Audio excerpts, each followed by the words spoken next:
Kathleen had been walking in the park with her children for the third hour. The weather was warm and sunny. The children were having fun, throwing colorful leaves into the air, which fell nicely and rustled under their feet. It was time to go home for dinner. Besides, the woman was very tired after work, but the kids were begging her, "Mommy, let's walk a little more.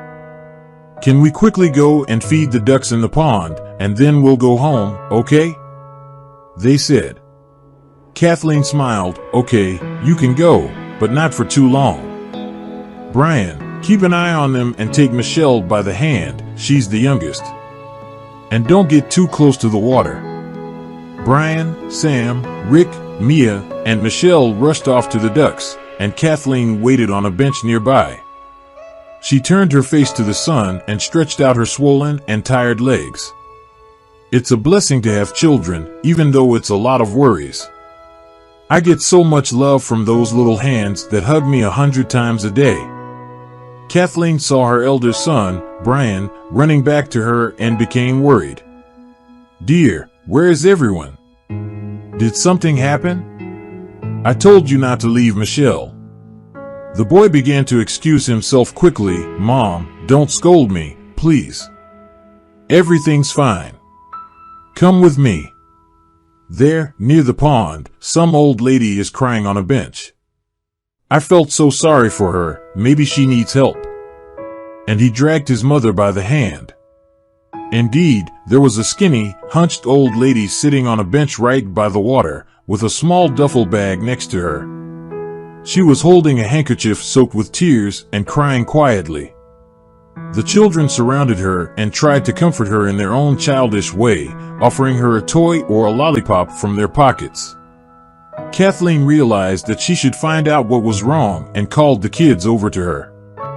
"Okay, I'm going to talk to the old lady. You can feed the ducks in the meantime, but don't interfere, okay? We'll go home soon." The woman took a seat next to the old lady and began the conversation timidly. "Hello, I'm sorry to bother you, but I can't just walk past someone who's in trouble.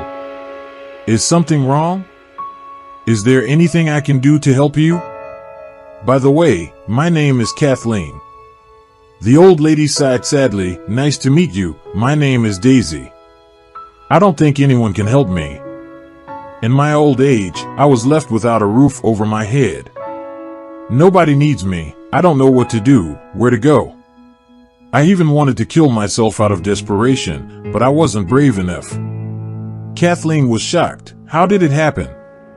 What about your children or grandchildren or husband? Or you don't have any relatives at all?" "What a disaster," Daisy continued. "Well, I have 2 children, a son and a daughter, but they have their own families, their own children. But I turned out to be a burden to them, they don't need me. They've decided to put me in a municipal nursing home. I'm ashamed and scared at the same time. So, I just quietly packed up this morning and left. I was just walking aimlessly and ended up here." Kathleen was so shocked that she didn't know what to say. That's how can they put their mother in a nursing home? Why? I can't believe it. Tell me more about it. We have enough time. My kids will only be happy to walk some more. Daisy, wiping away the tears rolling down her wrinkled cheeks, plunged into her memories. She had nowhere to hurry, but she wanted to talk to someone. It was heavy on her soul, and it was hard to speak through her tears. "I haven't always lived like this. All my life, I worked in a senior position. I was a mall director, everyone in the city knew and respected me. And my husband also held an important position, working at the local factory. We built a beautiful 2-story house with a balcony and a swimming pool, bought spacious apartments for our son and daughter, and paid for their education in the best universities. But my husband died years ago. He had been ill for a long time, suffering terribly. I had to sell 2 cars to pay for his treatment, but all in vain. He passed away. Myri and Nick are twins. We raised them with so much love, spoiled them, didn't deny them anything, and bought them anything they wanted. As soon as they finished school, they left our house. They both graduated from good universities, got married, had children. They rarely visited my husband and me, but he missed them so much, especially when he was sick. Sometimes he would call our daughter, "Sweetheart, how are you doing? Is everything okay? When are you coming to visit us?" But the answer was always the same, "Oh, Daddy, I don't know. I don't have time at all. I'm so busy, I have a lot of problems. I'll call you later. Bye." Our son sometimes didn't even pick up the phone and then excused himself, saying that he didn't hear the call, that he was busy. And it happened all the time. When we buried my husband, they left in the evening, leaving me alone with my grief. Since then, I've been living alone. There's no one to talk to. Sometimes I want to cry out of sadness and loneliness. I have already forgotten what my son and daughter look like, let alone my grandchildren. My neighbors' children bring their grandchildren to them every summer. It's so nice, the noise, children's laughter. But my children have never come and never brought my grandchildren. They're always at resorts on vacation. I don't know why, it's like I'm a stranger to them. And then suddenly, 6 months ago, my daughter came to visit unexpectedly. I was so happy, I baked a cherry pie and set the table. I couldn't believe she finally thought about me and decided to take care of me. But the reason for the visit was different. Murray started the conversation directly. "Mom, Nick and I have decided, you don't need such a huge house. You're old now, and you live in this house alone. Let's sell it, and you can move in with me. You'll spend your time raising your grandchildren. We really need the money, you know?" I was very upset because we had built this house ourselves, and we had lived here all our lives. I was afraid to sell the house. If something goes wrong when I move in with my daughter and I can't live there, what will I do then? But, on the other hand, I'm really old. I didn't even have the strength for household chores. In addition, I have heart problems. My blood pressure is unstable. It's hard for me to go up to the second floor, and if I get sick, I don't even have anyone to call an ambulance. My daughter promised me to buy a small apartment nearby, so I immediately agreed. So, the house was sold. I gave the money to my children and moved in with Murray, and my troubles began. My son-in-law hated me, got nervous when I sat down to eat with them in the kitchen, and asked me to shut up if I wanted to say something. All I heard was, "Don't bother us with your opinions and mind your business." My grandchildren were not happy either. They were already teenagers and indignant that their mother sheltered an old woman. I tried not to leave my room, but still, my son-in-law demonstrated that I was a burden to them. It came to the point that they allocated me a separate shelf in the refrigerator and didn't allow me to take their food. My daughter was also often angry. "Mom, don't go anywhere and don't touch anything." I was so nervous, I cried secretly and regretted that I agreed to live with my daughter. I kept asking when she was going to buy me the apartment she promised.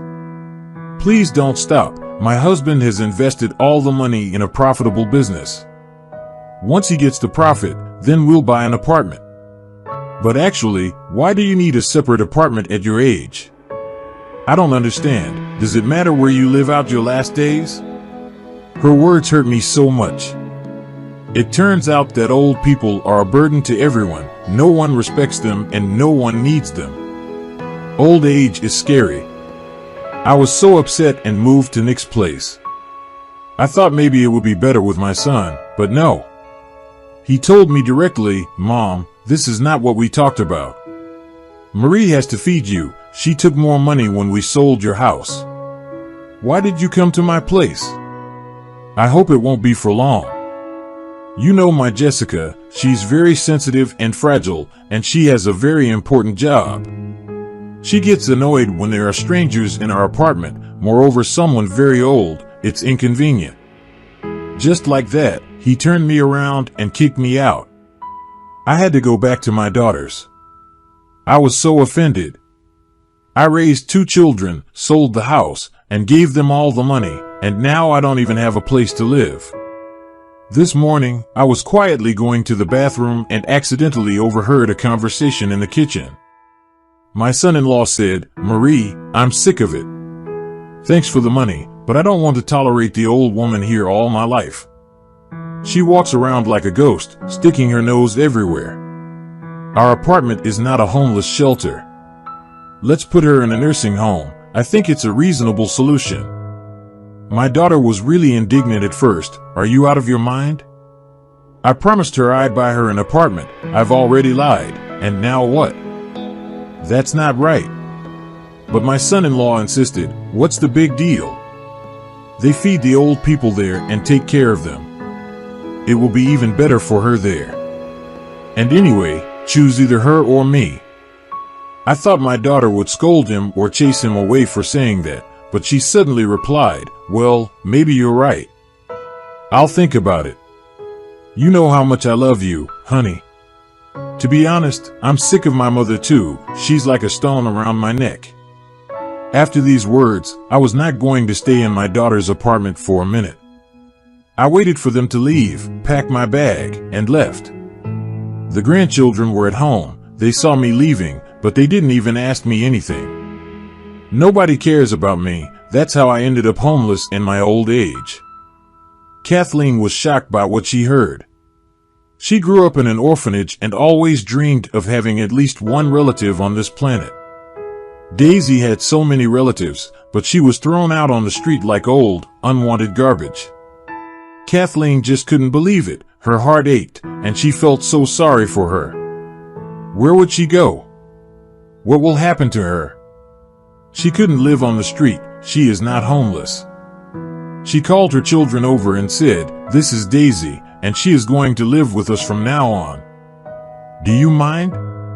The children shouted like a flock of little geese, "Yay!" Is she going to tell us bedtime stories?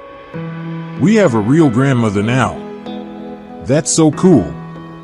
Kathleen took the old lady's bag and offered her hand. "Daisy, come with us. Please don't refuse. We need you. You have no idea how much we need you. I just need a nanny for my kids. I work as a cleaner in the office, and I have to ask a friend or a neighbor to babysit my kids all the time. Don't worry, they're nice, well-mannered, they won't cause any trouble. Our apartment is small but comfortable, and we always have a lot of fun. Do you agree?" Daisy started crying. "Thank you, Kathleen. I would gladly agree. I'm so tired of being lonely, and I'd love to babysit your kids. I'll be happy to do whatever you say." When the old woman came to her new home, she was greatly surprised at the care and attention she felt. The room was clean and cozy with bunk beds near each wall.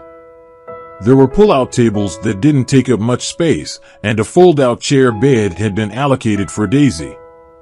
Kathleen took out clean linens, and the children gave her warm socks, saying, "Daisy, put it on, our floors are cold.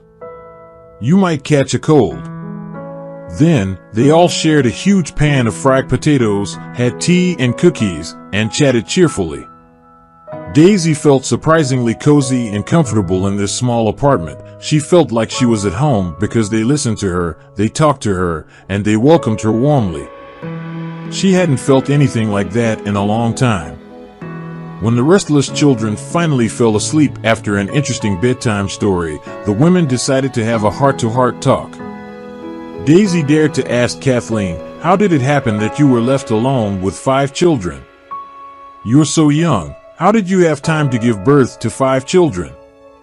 The woman sighed sadly, "Oh, my fate is no better than yours.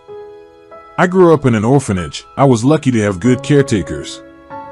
They didn't abuse us, they protected us. After graduation, the state provided me with this apartment. I got a job as a maid in a hotel. That's where I met my future husband, Billy. He's a truck driver. He often stayed overnight at our hotel. You know, I didn't fall in love with him right away, but he fell madly in love with me. He courted me in a beautiful way and brought me many gifts from his trips, perfumes or jewelry. At first, I was very afraid that he was older by 10 years and had 3 children. Billy didn't hide anything. He honestly told me that his wife wasn't faithful and they always quarreled. She didn't take care of the children at all, yelled at them, they annoyed her, and then she left them and went to her lover. Can you imagine? She abandoned 3 children. Fortunately, the neighbors called Billy and told him that the children were home alone and crying. He rushed home and couldn't believe his wife did such a cruel thing to their children, Brian, Sam, and Mia, his children from his first marriage. Sam even started stuttering a little after that, but we cured him later. Billy hired a nanny to take care of the kids while he was away on trips. What else could he do? He had to feed his family. He realized I was very young. He thought I wouldn't want to take care of his children. So at first, he offered, let's go to the park with the kids this weekend. You'll get to know each other better. If you realize that you don't need any of this, I won't be offended. I realize that 3 children are a burden and a great responsibility, but I will not abandon my children either. Such a big and friendly family, or no family at all, they've already suffered a lot because of their stupid mom. They won't survive if their father turns out to be a scoundrel too. I agree. When I saw how Billy carried Brian with balloons on his shoulders, rolled the stroller with Mia, and led Sam by the hand while chatting with them cheerfully, something inside me turned upside down. It was so unusual and heartwarming. A single father with 3 children is a rarity. I quickly found a common language with his kids. We spent the whole day together. Of course, it didn't look like a romantic date, but by the evening, Billy and I had become so close that we put the kids to bed, and I stayed at his house for good. At first, it was very difficult. Sometimes I cried, especially when the children were sick and cranky. But my beloved always helped, encouraged, and was always there for me. Gradually, I got used to the kids and could not imagine my life without them. They began to call me Mom. A year later, I found out that I was pregnant. I was beyond happy, and it turned out that we have twins. To be honest, I was very scared. It was a very difficult pregnancy. Rick and Michelle were born, and we had 5 children. Despite all the difficulties, it was the happiest time ever. First words, first steps. Billy was shining with happiness, and he was proudly rolling the stroller. I never treated his children differently. They were all my children. Suddenly, Kathleen fell silent, and after a short pause, she said quietly, swallowing her tears, 6 months ago, Billy died. He got into a car accident on a slippery highway. I don't remember the funeral at all. I was fighting again and again. Just like that, at the age of 25, I had become a widow with 5 children. I was terrified. The children were crying and waiting for Daddy to come home, always asking when he would come, tearing my soul apart. I was in total despair and didn't know how to move on. Hard times had come. I had to sell Billy's house to earn some money. People still don't understand me. They say I'm out of my mind, and they advise me to send these kids to an orphanage. But I can't. You know I can't. I grew up there myself, and I know what's waiting for them at the orphanage. It's a betrayal. They consider me a mom. How can I give them away? They are not puppies. I had to get a job, but nobody wanted to hire me with so many children. I barely got a job as a cleaner in a company. That's how I live. I ask my friend or my neighbor to babysit children. You know, they are often sick. Of course, it's not easy. My salary is very low, but I get an allowance for children, and my acquaintances give me a lot of clothes for them. Brian went to school this year. I barely purchased everything needed, but we made it. But my colleagues insult me all the time. They think that if I'm a cleaner, then I'm stupid and lazy. It hurts me so much. Daisy burst into tears and grabbed the woman's hand. Kathleen, honey, you're a hero. You're doing everything right. Everything will get better. The kids will grow up, and it will be easier. I will help you with great pleasure. It's all right. We will cope with everything together." They talked and cried together for a long time, and it seemed that with every tear, the grief and longing accumulated over the years went away. It was like a heavy burden had been removed from their hearts. So they began to live together as one big and friendly family. The children adored Daisy, for she was a master of telling interesting bedtime stories and making delicious pots. It seemed that the old woman even became younger, straightened her back, and smiled all the time. Now she had a reason to live. She felt needed in this family. There were no rules and prohibitions here. If someone accidentally broke a dish, they were not scolded. They just cleaned it up, and that was it. The older kids looked after the younger ones, and Kathleen was teaching everyone to do household chores. The town was small, and soon people began to gossip that the mother of many children had sheltered the unfortunate old lady. Although their apartment was very small, many people knew and remembered Daisy. And of course, everyone knew that her kids had kicked the old lady out. When the rumors reached Marie and Ned, many people began to reproach them. Some people have even stopped communicating with them. Marie became furious and once caught Kathleen when she was running home from work. She made a scene right in the middle of the street in front of shop passers-by. "Why do you need my mother? Why is she living with you? Did you shelter her deliberately to embarrass me? For your information, I didn't kick her out. It was her decision to run away. Tell her to stop this circus and come back home." Kathleen was shocked at such insolence and replied sharply, "I'm not forcing Daisy to live with us. It's her decision. You should know better what happened and why she ended up homeless. We respect and cherish her. She feels like a family member with us.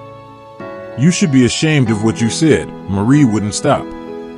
"Perhaps you don't know, but she has nothing, no property, no money, and you'll get nothing." Kathleen smiled. "You are wrong. She has the most important thing, a kind heart, and I don't need anything else. But I guess you can't understand that. Excuse me, I have to go, the kids are waiting." Nick was indifferent to the news that his mother was living with strangers, thinking, well, that's good, one less problem. Since childhood, he was used to someone else making decisions for him. That's why even as an adult, he didn't want to make any decisions. He even found a well-to-do wife and didn't care much about earning money. He was indifferent to his mother. Daisy lived with Kathleen for 3 years and died quietly. The doctor said she had a weak heart due to her age. Kathleen was in grief, and she decided to find Daisy's children. She hoped they didn't cherish their mother while she was alive. Maybe they'll at least want to say the last goodbye to her. But she was wrong. Marie hissed into the phone, "Mom's dead, so bury her without my help. I have no money." Nick didn't even pick up the phone. He didn't want to make any decisions again. His wife, Jessica, only said that her husband doesn't earn enough, and she's not going to pay her money to bury a stranger. Kathleen was shocked by such cynicism. She couldn't believe that Daisy's children didn't even want to say goodbye to her. Kathleen had no money either, but she managed to organize the funeral and a modest memorial dinner. To her surprise, many people came to say goodbye to Daisy. They thanked Kathleen for her kindness, and some even gave her some money to pay for everything. But Daisy's children never showed up. Apparently, they were ashamed and didn't want to be judged by the whole town. Kathleen's children also longed for their grandmother, remembering her bedtime stories, warmth, and kindness. Kathleen often visited Daisy's grave with them and shared her joys and sorrows with her. At work, everyone started abusing her even more, saying that the cleaning lady has lost her mind. She's penniless, raising 5 kids, living in a tiny apartment. Hasn't she had enough problems? She decided to bury some stranger at her expense. It's crazy. Some people openly mocked her. "Hey, Kathleen, can you give us some money too? You are very rich, aren't you? If you're paying for the funerals of some strangers, then you have a lot of money." The woman cried every day from such anger. She wanted to answer them all harshly, to throw that hateful mop and get out of there as soon as possible. But she couldn't. 6 months after Daisy's death, Kathleen received a strange letter from a notary asking her to come to the bank. It must be some mistake, the woman thought, but still, she went to the bank out of curiosity. It turned out that Daisy had written a will shortly before her death and had a bank account with a good amount of money. No one knew about it. Years ago, Daisy and her husband decided to open a bank account and start saving money just in case. Over the years, a good amount of money had accumulated there with interest. But seeing how her daughter and son treated her, the old lady changed her mind and decided to leave it to Kathleen in gratitude for her kindness. In addition to the money, the notary gave her a letter Daisy told to open it only after her death. With trembling hands, the woman opened the envelope and read, "Kathleen, my dear daughter, yes, daughter, if you are reading this letter, I am no longer alive. I want to express my gratitude for the warmth and kindness you and your children have given me. You should know that I consider the time with your family to be the best time of my life. Tell Brian, Mia, Rick, Michelle, and Sam that I love them very much. Tell Sam not to be lazy and to read more, and tell Brian to keep drawing. He is great at it. Your kids are great and kind. They will definitely not grow up to be selfish like my kids. I hope that everything in your life will work out perfectly. Love you all, Daisy." Kathleen was holding the letter as if it were her most precious asset and sobbed as she remembered the kindest and sweetest granny who had become their family. After getting the money in the bank, Kathleen decided that she would no longer work as a cleaner, would finally repair the apartment, and take the children to the seaside. It had been their pipe dream for many years. The next day, after taking the children to kindergarten and school, Kathleen didn't rush headlong to her hated job, but went shopping. She bought herself a beautiful summer dress and elegant heels. Then she went to the hairdresser, dyed her hair a beautiful chocolate color, and got a stylish haircut.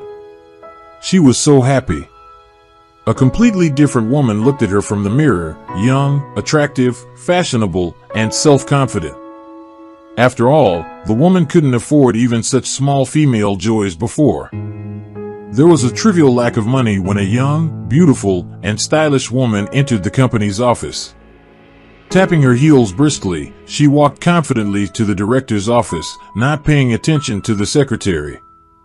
The latter was bewildered and asked, "Hello, are you here to see Alexander? How may I introduce you?" Kathleen laughed. "Stephanie, it's me, Kathleen, the cleaning lady. Don't you recognize me?" The secretary's jaw literally dropped. She thought this impressive, gorgeous woman had nothing in common with the poor, modest mother of many children who scrubbed their floors. She asked in surprise, "You look great, but why are you dressed like that? Are you going to scrub the floors like that?" Kathleen smiled nicely. "No, Stephanie, I'm not going to clean the floors anymore. Daisy left me a huge amount of money, so I'm going to quit and go to the seaside with the kids." When Kathleen picked up her children from kindergarten, she was not recognized not only by the caregivers, but even by her own children. Her twins, Rick and Michelle, spun around her and shouted, "Mom, is that you? Did you get a new hair kit?" Sam, who was older, gave a thumbs up and said, "Mom, you're awesome." Brian, coming home from school, looked at Kathleen in a mature way and said with admiration, "Mommy, you look so nice. You're the most beautiful girl." During dinner, Kathleen asked in a mysterious voice as everyone finished their porridge, "Are you sure? Well done. I have a surprise for you. Daisy has given us a lot of money, and we are going to the seaside next week. Here are the tickets. Tomorrow we will go to buy swimsuits, fins, masks, and everything else. One condition, obey your mom and don't misbehave." The kids started shouting, jumping up and down, and hugging Kathleen. "Yay, the sea. Mommy, you're the best." The news that the large family went to the seaside and about the unexpected Daisies will quickly spread through the town, thanks to Stephanie. When Marie found out, she hated her late mother even more and Kathleen along with her. She raged and screamed at home. She pretended to be a saint, but she just found out about the money and decided to get it. How could she do that? My mother is no better either. She didn't say a word about the money in the bank. She has her own grandchildren, but she left it all to strangers. Where's the justice? She lived in my apartment for half a year. We fed her at our own expense. We should have put her in a nursing home right away.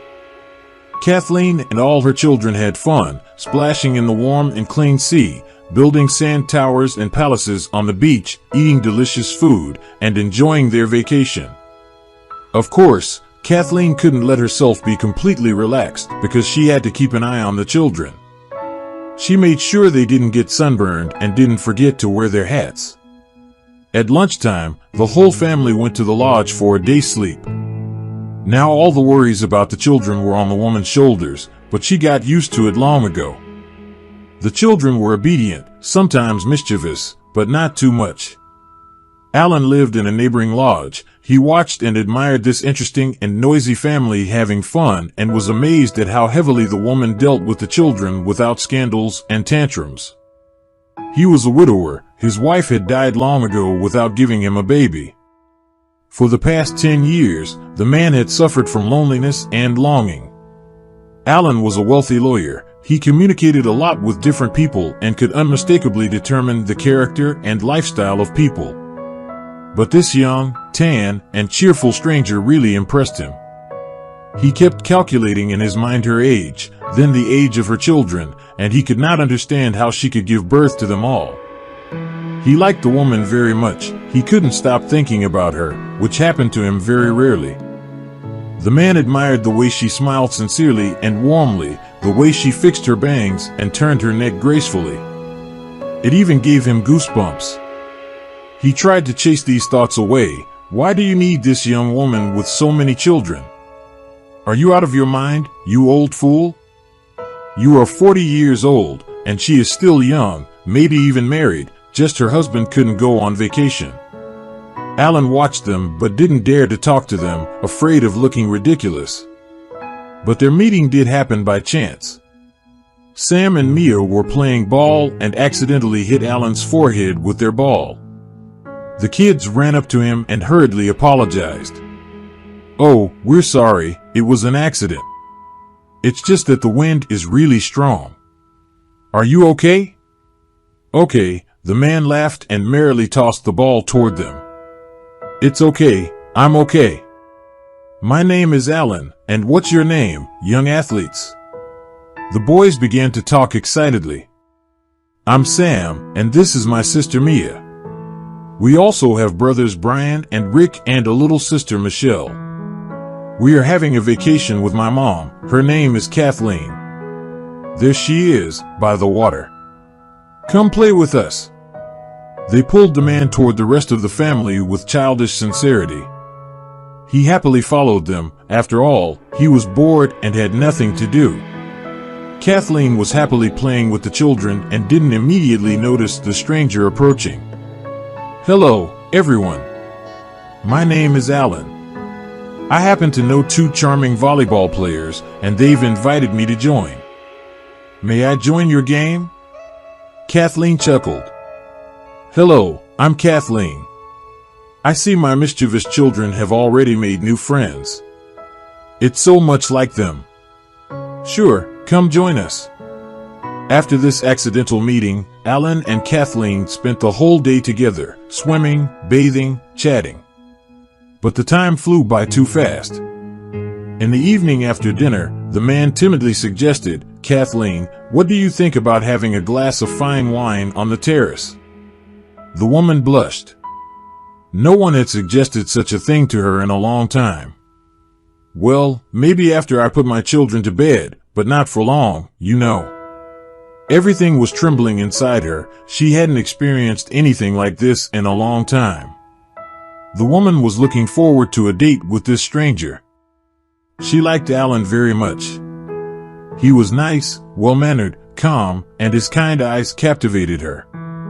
She made light makeup, put on her favorite dress, and after putting everyone to bed, went out on the terrace. Alan was already waiting for her. There was fruit on the table, and wine was poured into beautiful glasses. Seeing the woman, the man perked up and handed her a beautiful bouquet of lilies. "This is for you, Kathleen. You are as beautiful as these delicate lilies. I'm so glad you came." The woman blushed. She was pleased with such attention. After all, she had never been on a real date. They sat down at a table and talked until almost midnight. From time to time, Kathleen went to check if the children were asleep and then returned to her new friend. Alan told her that he had been living alone for 10 years, working as a lawyer, earning good money. But he had no other life besides his work, so he went to this resort from time to time out of boredom. Kathleen couldn't lie and didn't want to. So she told him everything about herself, her children, and Daisy. But she was ashamed to tell him that she worked as a cleaner because the contrast was too great. He was a successful lawyer, and she was a cleaning lady. It was unbelievable, but both of them felt as if they had known each other not for 24 hours, but for a lifetime. They felt so easy and comfortable together. Alan dared to kiss Kathleen on the cheek in a friendly way, but that kiss made the woman's head spin. It felt so good. This had never happened to her before. Kathleen tossed and turned in bed the rest of the night, unable to stop thinking about Alan. She was angry with herself. "Stupid, what are you hoping for? He doesn't need a stupid cleaning lady with so many kids. You've watched too many soap operas. It's simply impossible. The most you'll get is one night with this handsome man, nothing more. But will that make you feel any better? No, it'll only make you suffer. Forget him. Soon he'll go home and never think of you again. Here they are, my beloved sons and daughters. That's all I need," she persuaded herself, looking at her little ones snoring sweetly on the bed. The rest of the vacation, Kathleen, Alan, and the children were inseparable. They played volleyball, frolicked and fooled around like little kids, went to the zoo, and parroted a funny gorilla. They fed roe deer and went sailing. Time flew by very quickly. Alan suddenly realized that he had not been this happy in a long time. The kids didn't bother him. On the contrary, when he communicated with them, he felt as if he had been transferred back to a carefree childhood. With this family, he didn't have to pretend to be anyone. He could be himself. The day of departure came. Kathleen packed her suitcase and checked the documents. The children were quite disciplined, so they packed their stuff by themselves. Suddenly, there was a knock on the door. Alan came in, and seeing that the family was almost ready to leave, he said, "Kathleen, listen. I wanted to tell you, or rather invite you. I'm sorry, I feel a little awkward. Kids, Kathleen, I'm inviting you to my house. I have a very big house not far from here. It's very spacious, with a beautiful garden and a swimming pool. I also have a dog named Lelu and a cat named Timp. But I live alone in this huge house, which makes me feel very sad and lonely. There is a good school and kindergarten nearby. You will love it. Who would like to go? Raise your hands." The excited children shouted in unison and raised their hands. "Yay, Mommy! We're going to Alan." Kathleen protested, No, this is inconvenient, Alan. Why are you giving the children so much hope? We have to go home." And she picked up the suitcase. The children were upset and fell silent, but Alan winked at them and whispered, "Calm down, I'll talk to your mom and persuade her." The kids went outside. Kathleen was very angry. "Alan, don't play with children's feelings. It's not fair. We're adults. How are we going to go to your house together? What am I to you? You'll play with me, you'll get tired of me and the kids, and then what? How am I going to explain it to the kids? You haven't thought about it. But children are not toys, and they don't only laugh and play, they are often cranky and sick, and they need to be treated and educated. It's not an easy job. They're my family, but they're strangers to you and me. Who am I to you? We have met only 2 weeks ago. Why do you need me? Alan suddenly pulled her against him and kissed her passionately on the lips.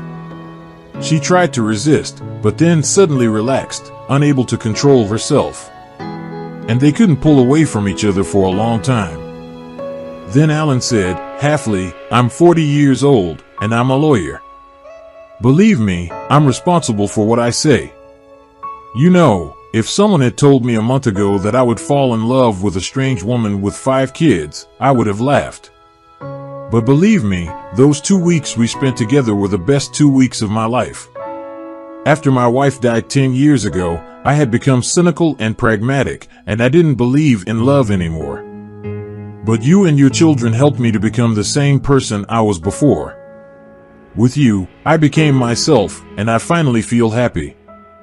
I realize the level of responsibility for you and the children, and believe me, I will not betray you or leave you, no matter what. We will get married and live as a big and friendly family."